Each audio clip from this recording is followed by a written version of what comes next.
Hola a todos, yo soy Ana González, soy voluntaria de The Groundwater Project y les voy a estar hablando un poco acerca de las aguas subterráneas en Paraguay. Bueno, Paraguay es un país que está situado en el centro de América del Sur, entre estas latitudes que se pueden observar aquí. Limita al norte con Brasil y Bolivia, al este con Brasil y Argentina, al sur con Argentina y al oeste con Bolivia y Argentina.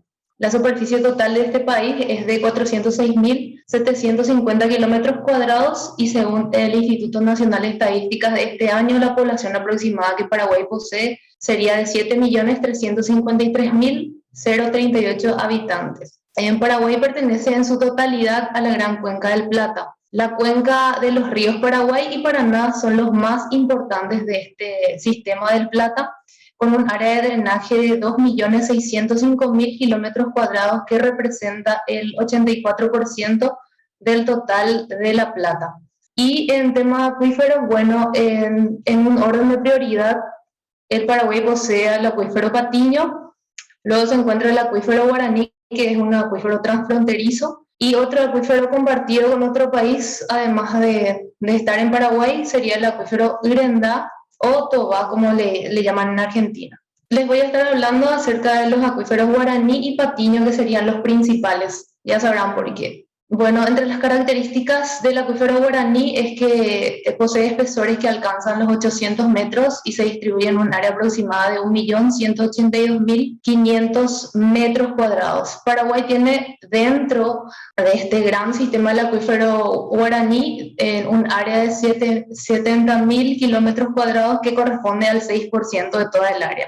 Y dentro de los límites del Paraguay, el pedazo del acuífero Guaraní abarca un 17% del territorio paraguayo. Dentro de este porcentaje se encuentran habitando 1.860.000 personas, porque dentro de toda la superficie del acuífero Guaraní, bueno, como todo recurso hídrico, también se suelen presentar algunas problemáticas. Y en este caso, el acuífero Guaraní se encuentra afectado por un deterioro ambiental en zonas de recarga, debido, por ejemplo, a la expansión agrícola, la deforestación en el área de Paraguay en específico, los desmontes, según WWF Paraguay, que se presentaron en la Reserva Morondí en el 2019, también representan un peligro para el acuífero Guaraní. También se encuentran los usos masivos de agrotóxicos, una ganadería extensiva en el área, liberación de tóxicos persistentes al ambiente, urbanización no planificada, etcétera, y por nombrar otro país que también se encuentra con un cierto grado de peligro por sus prácticas en la agroindustria sería Brasil, que específicamente también está cultivando soja en unas áreas muy extensas. La importancia del territorio paraguayo para el acuífero Guaraní es porque se encuentra mayormente confinado dentro del área de Paraguay. Un 90% de superficie dentro de este territorio está formado por basaltos, específicamente la formación Alto Paraná. El 10% restante del acuífero en Paraguay tiene características de acuífero libre y constituye el área principal de recarga del acuífero. En específico, en los departamentos de Caguazú y Alto Paraná serían las áreas de recarga del acuífero Guaraní, y estas se dan por la infiltración de agua de lluvia a través del suelo.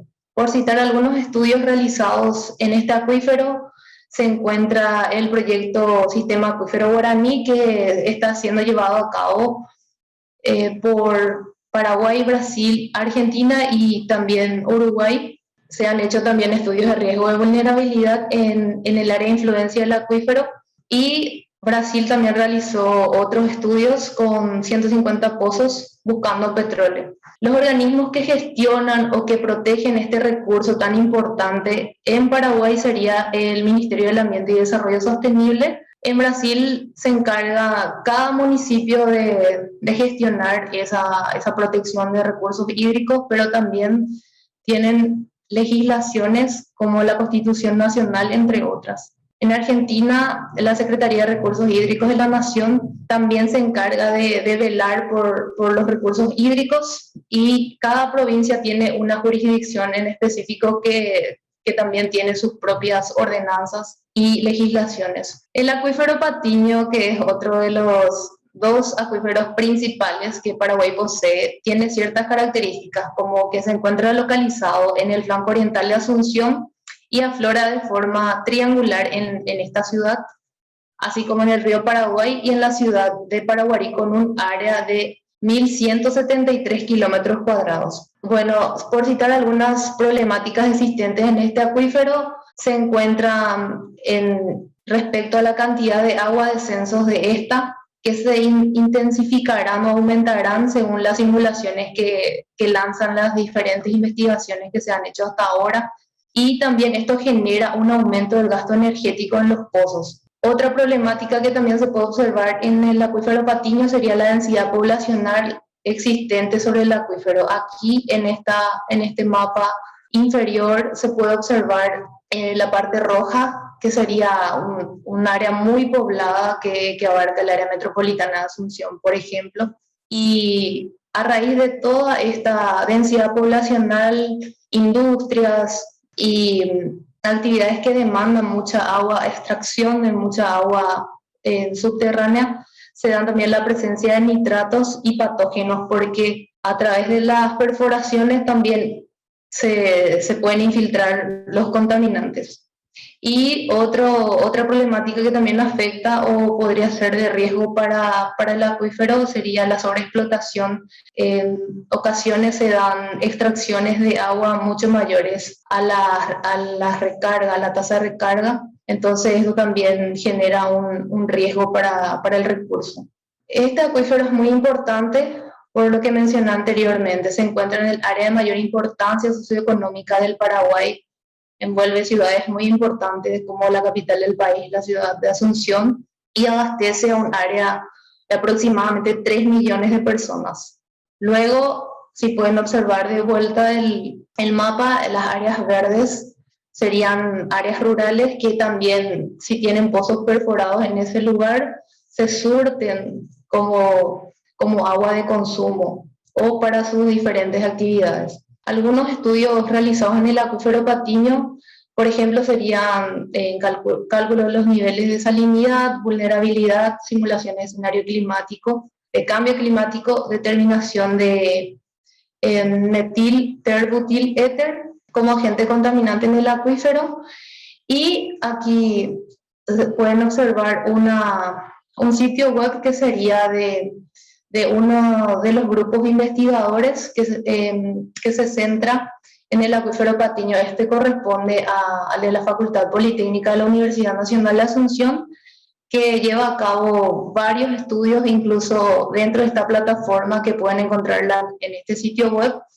Ellos disponibilizan recursos como materiales de otros estudios respecto a este acuífero y las capas para realizar los mapas de forma interactiva, los mapas que ellos ya realizaron acerca del riesgo de vulnerabilidad, uno los puede ir combinando y de esa forma puede ir viendo cómo va cambiando el acuífero a medida que se le añaden los distintos contaminantes según la investigación de ellos. Como hace rato mencioné, el organismo que gestiona el recurso en Paraguay sería el Ministerio del Ambiente y Desarrollo Sostenible, que tiene esta ley 3239, que tiene por objeto regular la gestión sustentable e integral de todas las aguas y los territorios que las producen.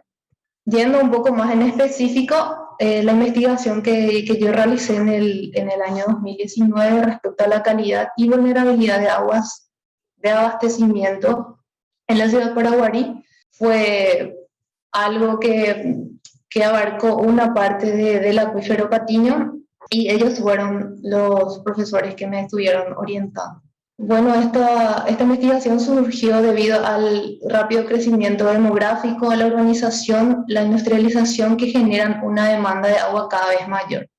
¿Y por qué estudiar sobre el agua subterránea en Paraguarí? Debido a que el área urbana se encuentra cada vez más poblada, debido a que la ciudad de Paraguarí extrae sus aguas del acuífero Patiño, debido también a que los pozos de abastecimiento se encuentran cercanos a una ciudad que se llama Yaguarón, es lindante a la ciudad de Paraguarí, y en esa ciudad se encuentran también algunos pozos que abastecen a Paraguarí. Entonces, cuando se realizó el estudio en Yaguarón se hallaron valores mayores a 80 en una escala de 100 respecto a riesgo y vulnerabilidad de la contaminación. Entonces, esta es una razón también para poder estudiar el agua y el riesgo de vulnerabilidad a la contaminación de este acuífero.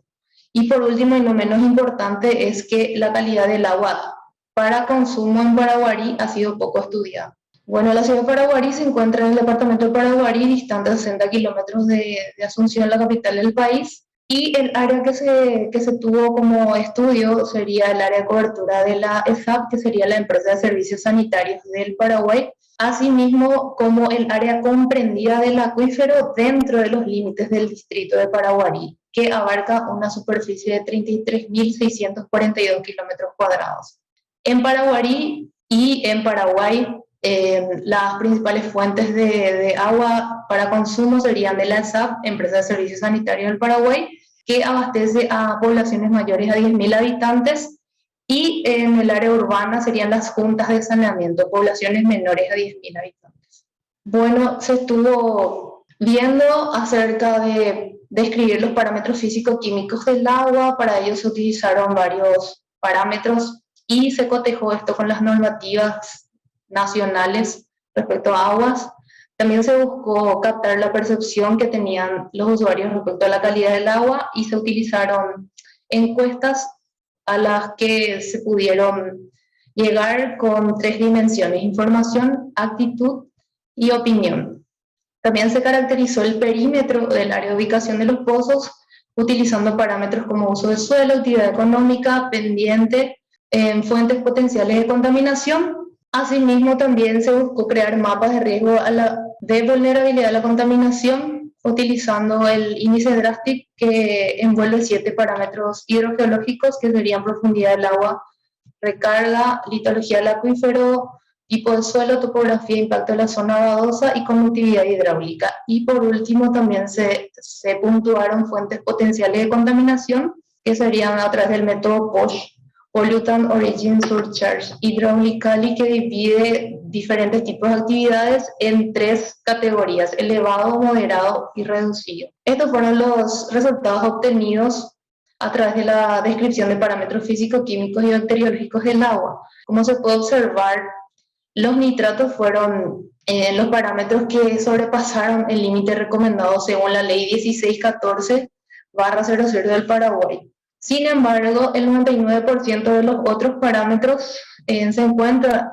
dentro de los límites recomendados. El máximo valor que fallaba entre todos los parámetros fueron los sólidos totales, como se puede ver ahí en la tabla, que sería de 739, pero si se mira el límite recomendado es todavía menor a 1000.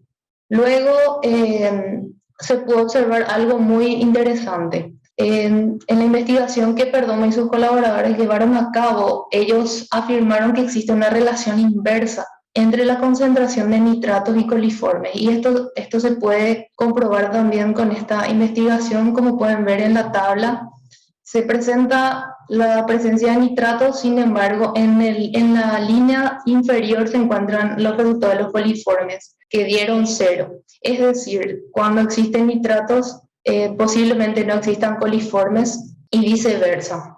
También este investigador y sus colaboradores hallaron que el 76% de las muestras que ellos estudiaron obtenían niveles de nitrato inferiores a 10 miligramos, pero ellos afirmaron que una vez que se superan los 3 miligramos por litro serían la prueba de una influencia antropogénica.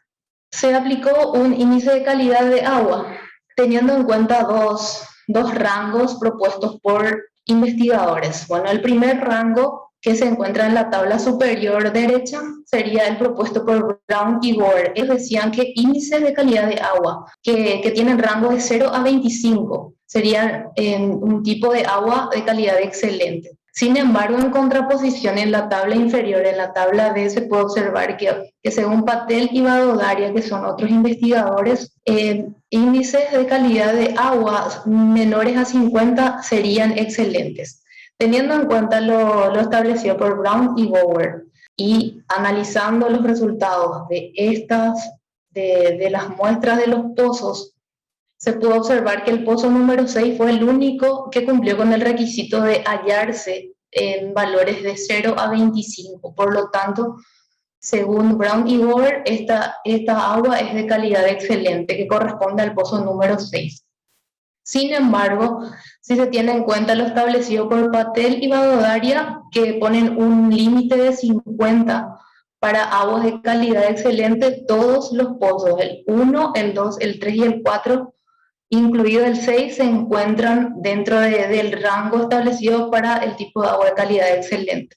También Molinero y sus colaboradores estuvieron investigando y encontraron que el 80% de las aguas subterráneas no son aptas para consumo, lo cual se justificó por los niveles de nitrato que superaban 50 miligramos por litro y estaban ligados a actividades ganaderas de lixiviados y fosas sépticas. Lo que se hizo también para entender qué pensaba el ciudadano respecto a la calidad del agua que le abastece fue aplicar una encuesta que tenía 25 ítems. Se hizo eso en 200 viviendas de 73 manzanas más pobladas de la ciudad, y como se puede observar en el mapa, esto fue arbitrario decir que a partir de 110 puntos la percepción de la calidad de agua era positiva, y por ello 183 viviendas representando el 91% de la población expresó una conformidad con la calidad del agua que le abastece. Aplicando el índice de Drastic, los mapas de riesgo que se obtuvieron fueron: el primer mapa de la izquierda muestra riesgo por nitratos totales, y el mapa del medio muestra riesgo por coliformes totales. La suma de ellos da el mapa de la derecha, que sería el mapa de riesgo de vulnerabilidad, y en este caso se pueden observar que los valores cercanos a 100 adquieren una coloración naranja a roja, específicamente roja con valores de 100, y en el mapa final se puede observar eso en ciertas partes. En este caso, Woodward y sus colaboradores, citado por Lewis en el año 1982, en su estudio atribuyeron como la principal causa de contaminación a las áreas sin alcantarillado sanitario. En este caso, Paraguarí no cuenta con alcantarillado sanitario también, entonces esto puede justificar los riesgos mayores en el área urbana que se puede observar aquí. Stichter y sus colaboradores también hallaron valores de alto riesgo de vulnerabilidad en sitios de mayor recarga con llanura o planicie, y a Paraguarí se la conoce como un área plana en esta parte donde se acentúa al menos la parte rojiza y de más riesgo, porque posee una forma de taza. Y ahí se encuentran los pozos que abastecen en un color un poco oscuro, para que se pueda observar sobre el riesgo. También se puntuaron fuentes potenciales de contaminación con el método POSH, y lo que se hizo fue depurar una fuente de datos de la entonces Dirección de Encuestas, Estadísticas y Censos, hoy Instituto Nacional de Estadísticas, y se encontraron 153 fuentes que se categorizaron en elevado, moderado y en reducido. Luego, para actualizar eso, en el 2018 se recurrió a recorrer toda el área de vuelta y se hallaron 44 nuevas fuentes. ¿Y por qué es importante realizar este relevamiento de fuentes potenciales de contaminación? Bueno, Saporosec en el año 2002 indicó que un inventario igual a este es una planificación valiosa para priorizar las amenazas al agua de consumo. Y las conclusiones finales de todo este estudio son que conforme a las 180 muestras de agua cruda en un periodo de 3 años, se pudo determinar que las aguas provenientes de los 5 pozos de SAP son de calidad buena y o excelente. Lo segundo fue que el análisis de la percepción aplicada a los usuarios a través de las encuestas dio como una conclusión general que se tiene una percepción positiva respecto al agua que les abastece. En tercer lugar, los pozos en estudio todavía se encuentran en conformidad con la resolución 2155/05 para construcción de pozos tubulares destinados a la captación de agua subterránea, ya que se realizaron unos buffers de área de influencia donde se pudieron visualizar la densidad de pozos ciegos por hectárea y también la cantidad, o sea, por lo tanto, la cantidad de viviendas, porque si no se tienen un sistema de alcantarillado, es como que donde existen viviendas existen también pozos ciegos.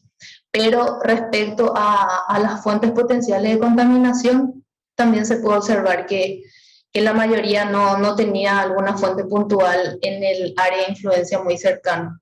En cuarto lugar, la caracterización del área de influencia demostró que, por ejemplo, los pozos 1 y 2 en este caso fueron los que más se hallaron expuestos a las fuentes potenciales de contaminación de manera adicional. Y que, como les dije recién, la mayoría de los pozos de agua están expuestos a la presencia de viviendas, que serían pozos ciegos en otras palabras. Y con la aplicación del modelo DRASTIC se pudo visualizar que existen áreas críticas cercanas a 100, sobre todo en el casco urbano debido a las condiciones antrópicas. ¿Y cómo contribuye este estudio al ODS 6? Bueno, debido a que el agua es un derecho humano y la percepción positiva que se tuvo acerca de la calidad del agua es un aspecto fundamental. Asimismo, también conocer la calidad del agua a un sitio ayuda a que se pueda mejorar el agua a través de algún tratamiento, si eso lo requiere, se pueda reducir la contaminación y se puedan eliminar los vertidos que la están contaminando de repente. Y esto colabora o contribuye a que se puedan generar políticas públicas, o sea, los estudios de vulnerabilidad pueden focalizar inversiones adecuadas en infraestructura, proporcionar instalaciones sanitarias y fomentar prácticas de higiene.